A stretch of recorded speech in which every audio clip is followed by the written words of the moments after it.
What is up, everybody? Welcome to the third session in our Investors Advisors track. I'm seeing a lot of you kind of pipe in. Let us know in the chat. I think y'all are starting to get the hang of this cool, AirMeet conference level platform. What's been some cool sessions that you've seen already? Maybe you've connected with some people in regions you've never even visited or knew that we had FI presence. Let us know how you're feeling right now. It's been a good day. But otherwise, we're going to get right to it.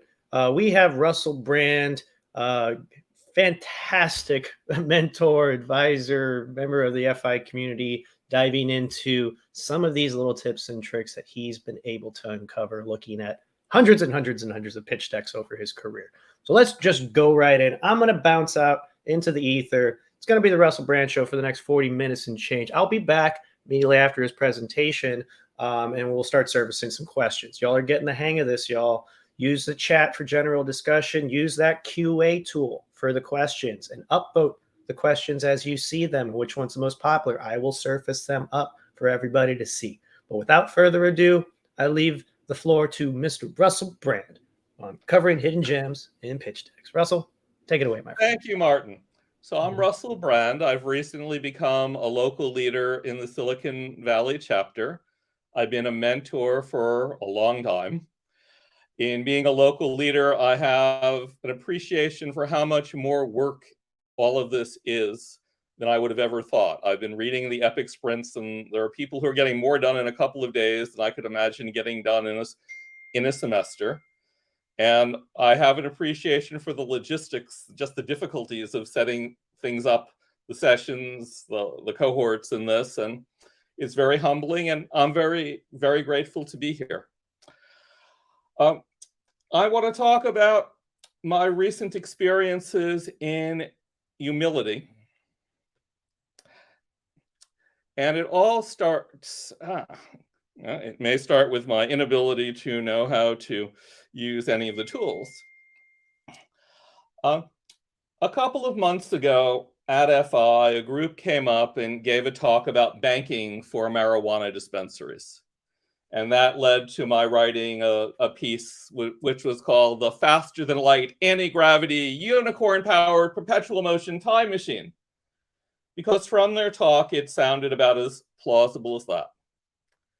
And since then, I've been saying over and over again, the thing I've learned. It's impossible to tell the difference between a wonderful company presented terribly and a terrible company presented accurately. For those of you who've heard the stories, I'm the one who wears the hat. I channel Simon Cowell, and I'm officially on the red team of saying, what are all the investors going to do to object and be confused by? Because I'm really good at objecting and even better at being confused. As mentors, we see companies and presentations that are not yet perfect. Unlike investors who can just, say, oh, it's not perfect, I'll ignore it. It's our job to go and help perfect these things. I see two types of hidden gems: companies that need work and presentations that need work. And today is really about presentations that need work. It's easier to fix presentations than companies, right? There could be another talk about companies, much of which would be, in my experience, that they should charge more money and sell more to customers that care more than their customers, than the customers they're targeting, people that will pay more and see higher value. If we're going to help people fix broken presentations, we have to notice that the presentations are broken. And this is much, much, much harder than it sounds. Most frequently, it's not that there's something wrong in the presentation, but there's some single important thing which is left out. And like the proverbial dog that didn't bark in the Sherlock Holmes novel that let him know, it was someone who knew the house rather than a stranger, it's hard to notice that things are missing. So today I'm going to go through some real examples. Most of these are within the past 3 months in FI companies. And we'll talk about what I've noticed, with the caveat that I didn't notice all of these in anything like the first time they were presented. I will note that for every one of these presented in real life, when I've been on an intake committee for an angel group, I would have discarded every one of these companies without bothering to ask a question. In real life, I have discarded thousands and thousands of companies that never got a chance to present, never got a chance to pitch. And it might be that lots of them were hidden gems. So the first example is banking for marijuana dispensaries, right? Clearly, this is naive, it's illegal, everyone knows that. But some rules had changed recently. I didn't know that. The founders were among the first to realize that the rules had changed. And on top of that, they believe they found a loophole. Would have been worth mentioning some of this since they deeply knew that everyone else didn't know because they think they're the first to know. Now that we know what they're doing, it's, wow, this is exciting. We've introduced some folks. I don't know whether it'll work. I still don't know whether their idea works, but it's worth a look. But from just listening to their talk without asking, quote, the right question, I would have dismissed it out of hand. And in my manner, I said something like, looking at the video, that would clearly be very valuable, but it is clearly illegal. And my voice tone sort of conveyed, you idiots, but I didn't actually say you idiots. I did mention that I channel Simon Cowell, wishing that I could channel Gene Simmons instead. Now, what should I have said? Maybe it should have been, I had thought that was illegal in the US, because I could have gotten the same little education without myself feeling like an idiot afterwards. And I might have scared them into not giving an answer. I might have reburied that hidden jewel by not asking more politely. Next set of companies I'd like to talk about are in the wellness space. And again, we've got two skills here, the noticing, which is very hard, and the asking nicely, which is really hard for me and not necessarily as hard for anyone else. I'm still working on asking nicely. So the first set of these companies were all in behavioral health, obesity, diabetes, etc., where there are two questions. How do you rise above the noise to be seen? How do you know it works? And if those two things are true, we might get as far to talk about adoption. But most of the talks don't talk about either of those things, right? Sometimes they have strong answers and strong evidence, and sometimes they don't. And so I try to start all such situations with my favorite generic question, which is, why will you succeed where so many others have failed? And the scary thing is that most of the time, they don't know that there were others that have tried this. They don't know that others have failed. They're clueless about the history, right? The first page of what would show up on a Google search would be more about the history than they know, in the same way that the first page of a Google search is often more than a company knows about its competitors. But in the past couple of months, I've gotten 3 really good answers. The first was that they were going to not make people feel guilty when they missed a goal. And we remember, Seinfeld was famous for the story which says, every day of progress, I put an X on my calendar to show I've done it that day. And if I miss a day, then I make sure I don't miss a second day in a row. It may not be the best recovery strategy, but it's a recovery strategy. Having any recovery strategy at all is better than what most people and most programs and most software and most startups have. Now, had they put on slide 1, we're going to combat obesity by making people not feel guilty about failures, about teaching people self-forgiveness so they get thin, I would have been absolutely riveted. It wasn't on slide 1. It wasn't on slide 10. It wasn't anywhere. The second group had another novel, wonderful answer. They were going to get support from existing in-person organizations that were set up for other purposes and were already servicing these same people in the community. Again, it's brilliant. Will it actually work? I don't know. But it differentiates them from all of the failures. On top of that, they had organizations lined up, good, well-chosen organizations with agreements. Now, they were entirely unaware of all the research data saying that things like this should work. They were entirely unaware about government grant programs that they were eligible for this approach. But once we asked the right question, we could point them in those directions. But in real life, their talk would have gotten discarded because it was indistinguishable from all the others before them have failed. The third is really odd because they had an answer that on the face of it was not plausible to me. They said that they were going to do systematic follow-up using medical staff. The economics of this could not possibly ever work. Had they mentioned that this was not in the US, but was in a lesser developed country, which they eventually did after a few questions, it might have been more plausible. But we go through and look at what their program is. And with some small changes, it might work in the US. There are, in fact, Medicare codes that they could ask for reimbursement under. If they were trying to run in the US, in certain parts, there might be government grants they were eligible for. My mind literally races with possibilities. I am excited about taking their model and trying to make it work everywhere else. But hearing the talk on its own or seeing the deck on its own, I would have thrown it away. Go to the second part. How do you know that it works? And the answer is almost always of the form, there is this far-fetched, vague analogy which says on some other planet, 3 people that have no relation to this condition solve some other problem by doing something that might rhyme with what we're doing. But again, we've got 3 cases where the answer is much better. In the first case, they actually had a large-scale published study, peer-reviewed in a top-tier journal. Now, I haven't read the paper. The paper might be convincing. Paper might not be convincing. Maybe that journal is probably convincing. It's worth a second meeting. But without a reference to that paper, it's indistinguishable from all the failures. It doesn't get a second meeting.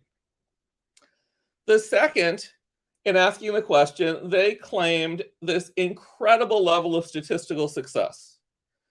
In a few minutes of questions, it became clear that they did not know experimental design, they did not know statistics, and they were horribly confused, and their company was going to fail.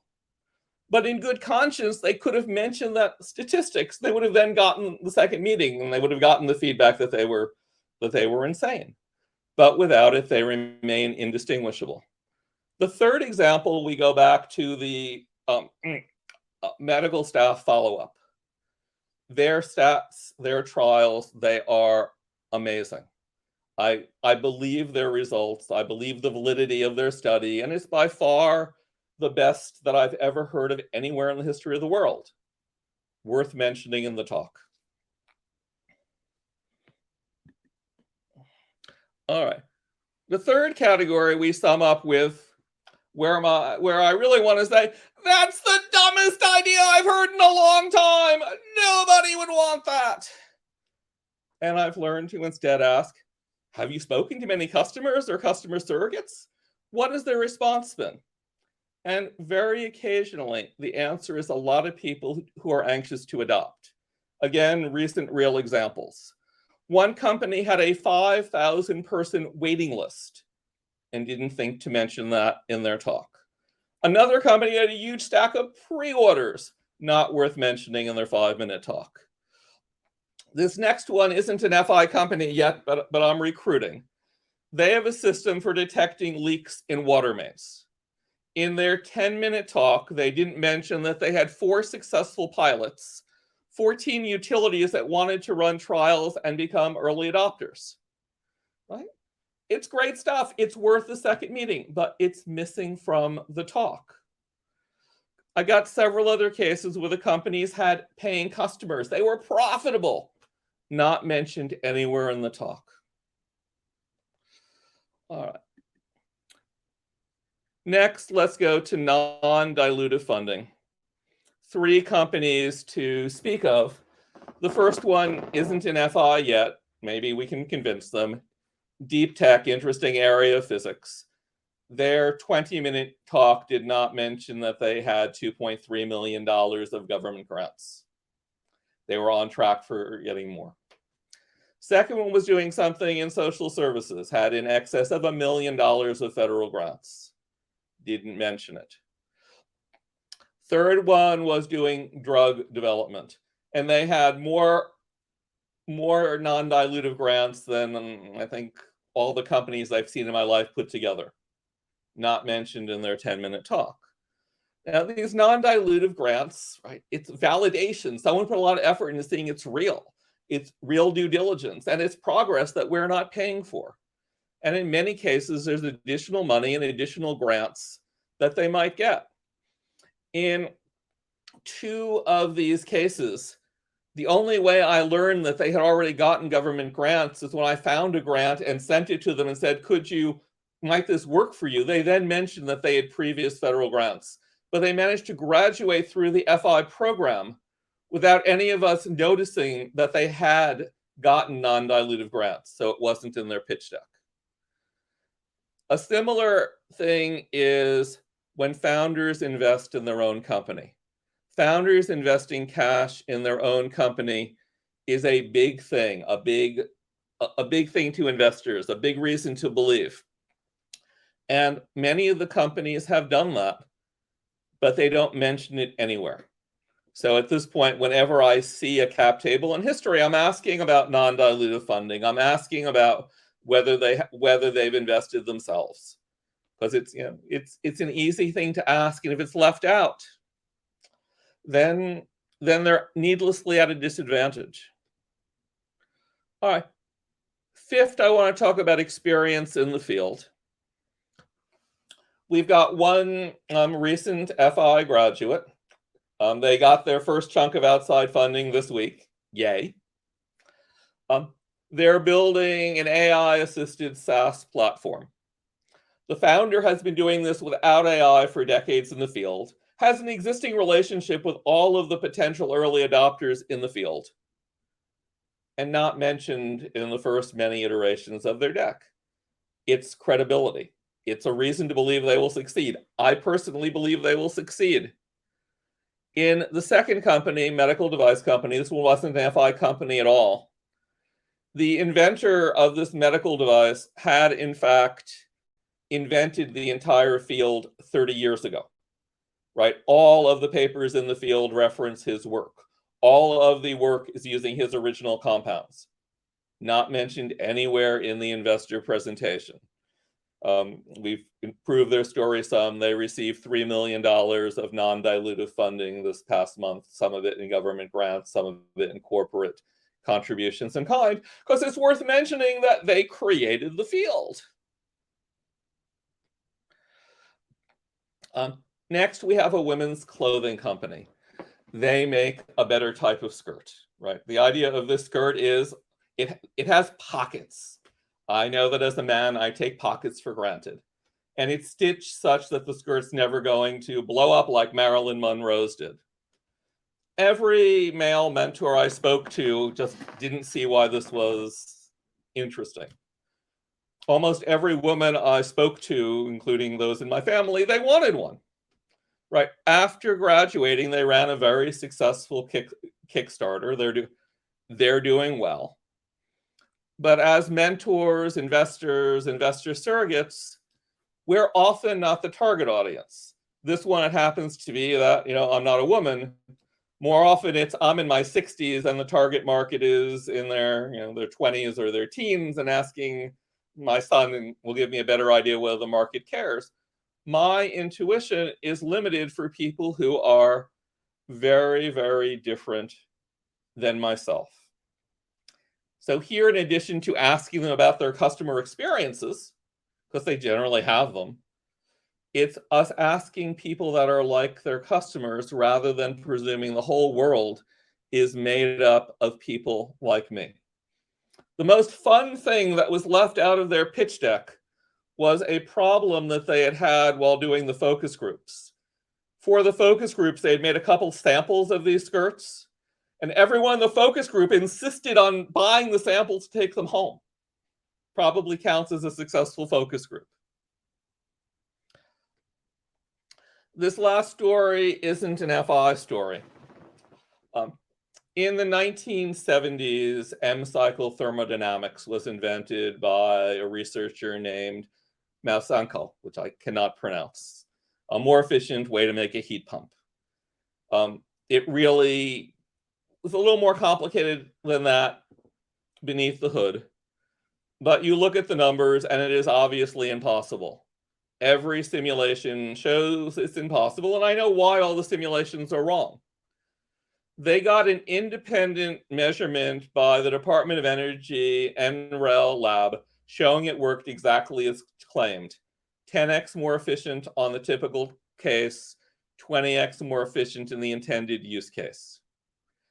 But it was so clearly impossible that even with a DOE independent certification, it took not years, but decades to get funded, was acquired in a narrow space. It's now almost the 50th anniversary of that. More than 1,000 referee journal articles published later, and it's still only in this itty-bitty narrow use. So there's lots of things that even if you perfectly tell the story and surface the gem, that may not be enough. But if you can't surface the story, they have no chance. The missing parts of the story are the big thing that I think we need to focus on. There are some shallow issues that are common, that are worth mentioning. There are people that make charts that are hard to understand. And so many people are making hollow circle charts with keys off there where we're giving people bad advice about charts. And so I'm trying to very simply say, I don't understand the chart. Don't explain it to me here. Make a chart that explains itself and come back, because the entire half-hour mentoring session can get lost into that, into fixing that chart, or fixing the fact that they are using dark white on light green 1-point fonts that no one can read. Need to tell them to fix it, but you can't lose the time in it.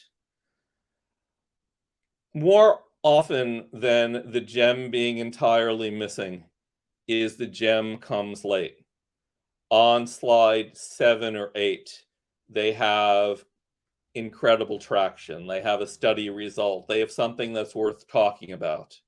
In real life, no one would get that far. And the biggest thing I say is, this is what will get the investor attention. This is there. This can be no later than 40 seconds in, preferably no later than 20 seconds in. Slide 2, and maybe a slide 3, but no later. We need to let people know what is going to get them that second meeting and put it early. I think the biggest contributing part to this problem is, while we have 4 really good templates, each of which would position the right slide early, somehow people are only seeing the first template, the problem solution template. And if they got tons of traction, that's the wrong template to use, right?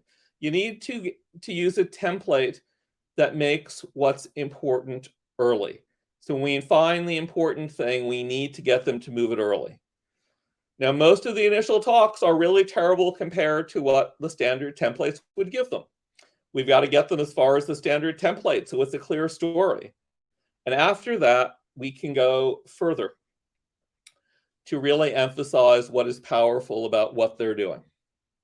The standard templates are just a step.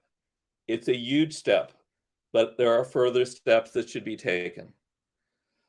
We have a lot of people that are going to be pitching to American investors and have English as a second or third language, or have a dialect of English that isn't American English.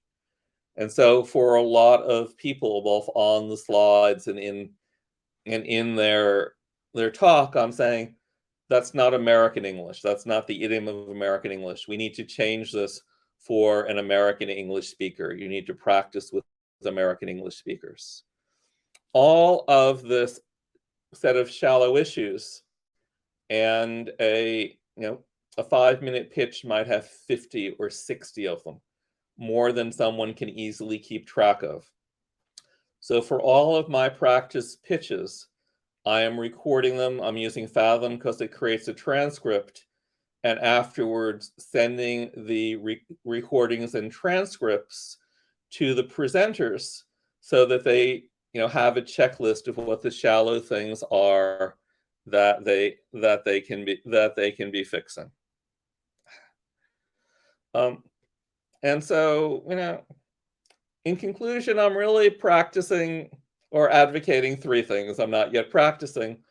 One is the gentle questions, the gentle questions asked with humility, the probing to see whether there is something wonderful that they're not mentioning, the what makes you most excited, how do you best know this works, what most encourages you, and being very clear when the feedback is about the pitch than the company, saying this is one of the worst pitches I've ever seen, it's still one of the most promising companies I've seen.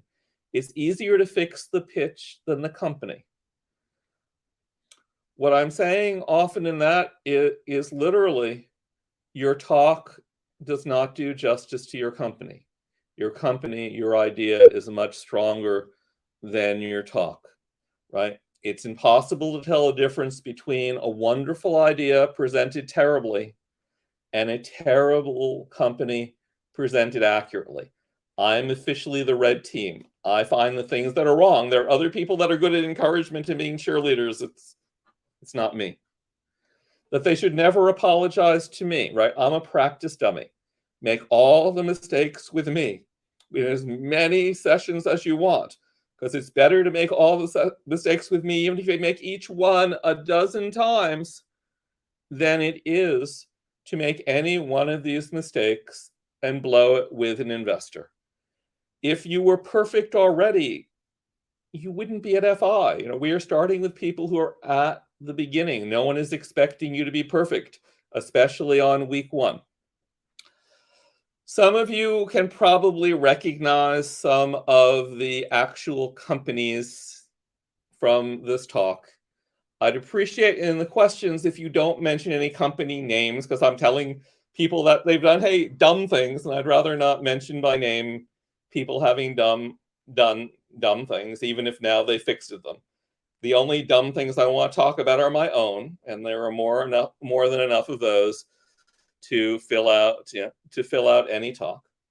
And happy to take questions, and hope that I can help all of us to better encourage our companies that are coming to us with great hopes and great ideas and just need help with presentation skills. Thank you. Russell, thank you for awesome presentation. Full of some really great anecdotes, man. And I'm excited to have you joining us as a leader with the current program. So, what week are y'all in? Are y'all just are y'all still about to launch y'all's current cohort?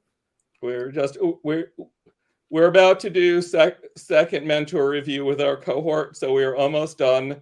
And there are some really, really amazing companies in this cohort. I am optimistic about great success, and I worry about whether there were other great companies where the greatness was so well hidden that not only did we not realize it, but we may have accidentally convinced those founders that they didn't have it. It scares me every day. That can be a very profound thought experiment I try to avoid these days. Though you do see a certain archetype of founders. They're all A types. It's just some are more introverted than others. Others are very extroverted. You tend to know who they are on day one. So people in the audience, you may be a founder listening to what not to do. You may be a leader. I see a lot of familiar names, local leaders in this space.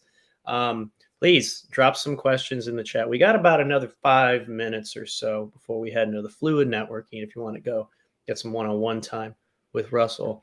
But I got one while we're waiting on the audience to kind of upload some things on the actually, here's something a little more, keep it on the existential. Guy Olivier Putman, who I think is also probably leading the leaderboard right now in engagement. He really wants a Dell laptop. He's asking you, what is something you think is right that nobody agrees with?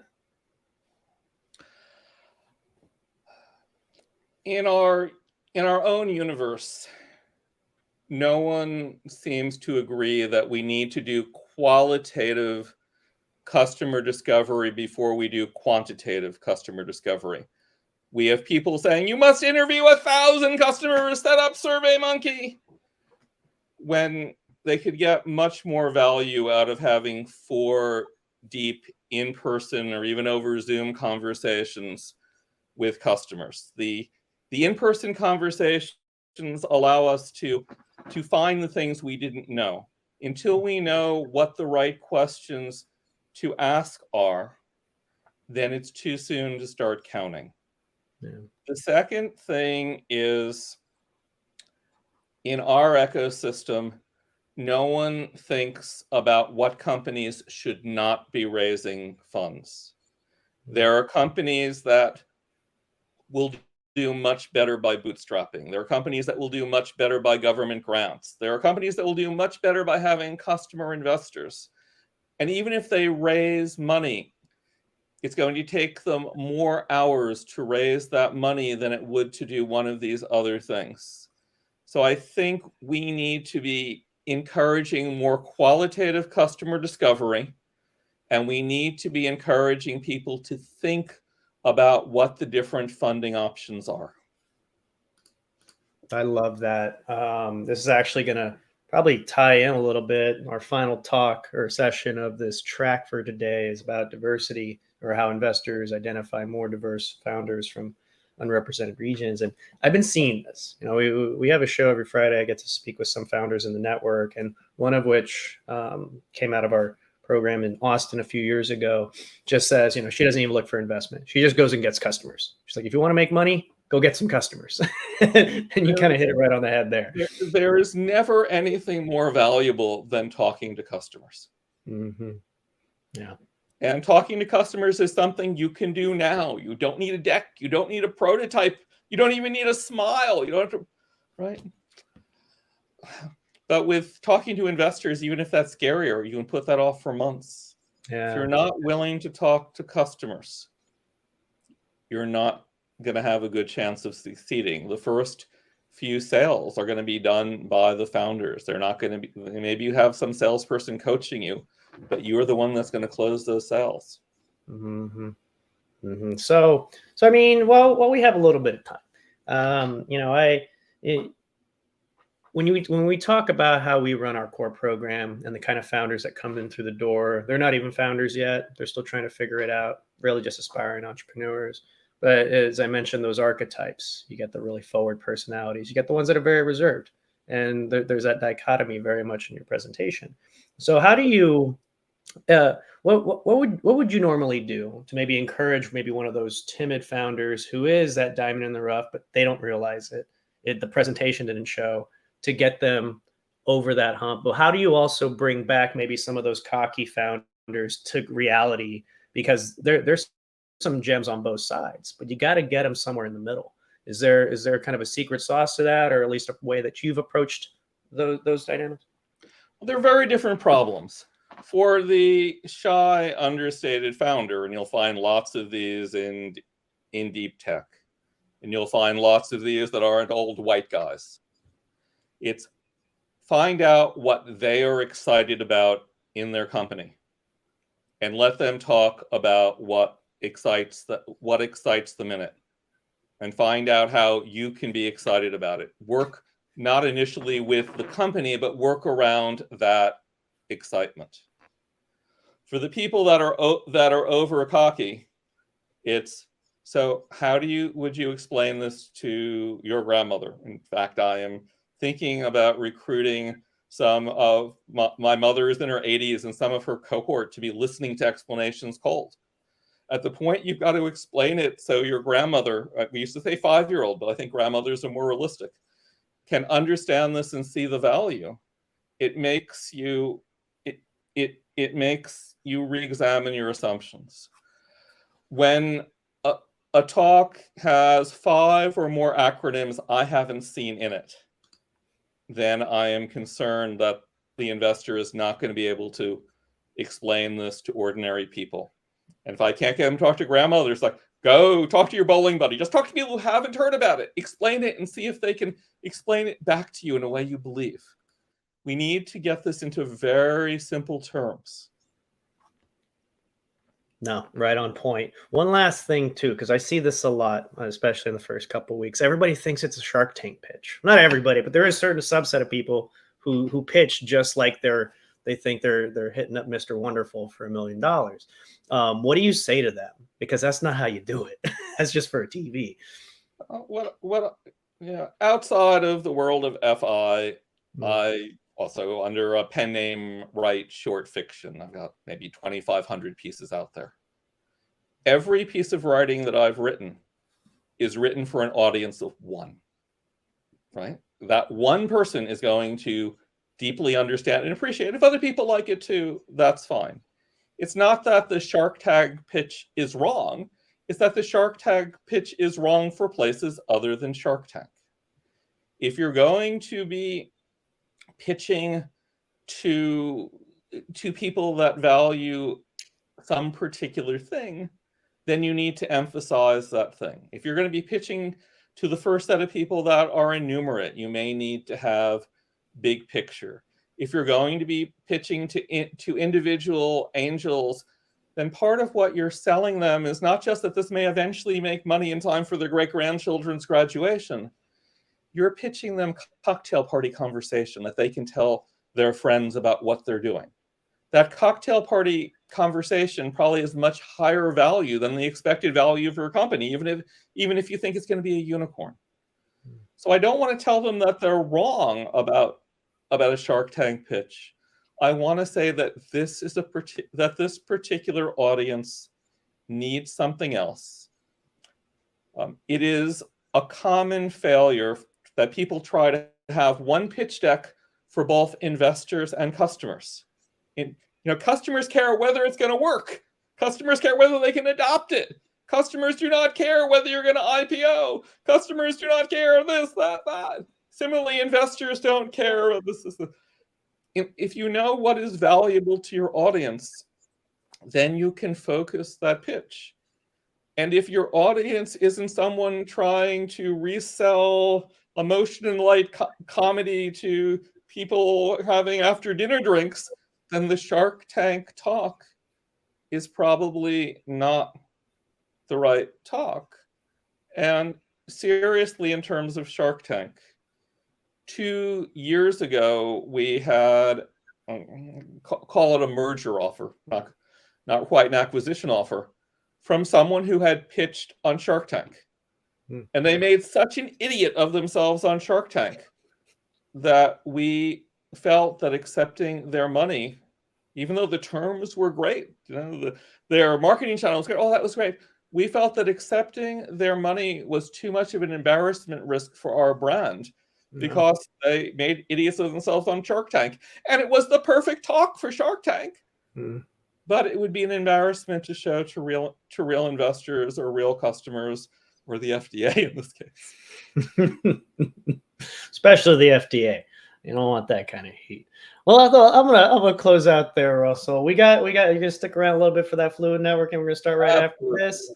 All right, thank you. We've had, again, great crowd. We've been averaging about 150 people on this session. Y'all have been amazing today, day one. We got one more session, ladies and gentlemen, here in FI land for FounderX 2022. A panel focusing that I'll be moderating on investing with a diverse mindset, looking for underrepresented founders.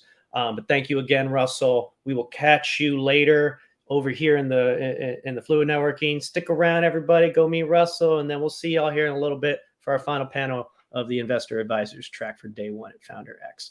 Thanks, y'all, again. We'll see you here in a little bit.